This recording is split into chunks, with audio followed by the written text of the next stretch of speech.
Duke filluar që nga data 1 dhjetor, 763.000 pensionistë në vendin tonë kanë nisur të marrin bonusin e fund të vitit. Ai është ndarë sipas kategorive ku 10.000 lekë do të jenë për ata që marrin mbi 20.000 lekë pension dhe 15.000 lekë për ata që marrin deri në 20.000 lekë. Ja, akoma. Akoma? Ja. Sa është problem përfitoni? 100 lekë.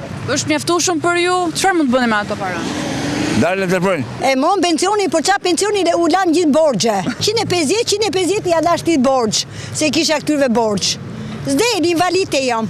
S'kam adur tani se kam qenë së mur. Sa përfiton bonus? 10.000 lekë. Dhe i berqave se tani shtohet diçka. Fëmijët i kemi jashtë. Kam të dy në Amerike dhe ndihmoj dhe ata. E marrë Sa përfitove? 100.000 lekë grusë, se është më lite. Po ti? Unë marrë 150, s'ka problem. Tanë nekë shumë, Çfarë do bësh me ato lekë? që do dhe jetës. Unë marrë 90.000 lekë, aja me të theshtarë. Shu që gjene i rasta. Të gjithë pensionistët kanë kohë deri më 30 qershor të vitit 2026 për të marrë shpërblimin.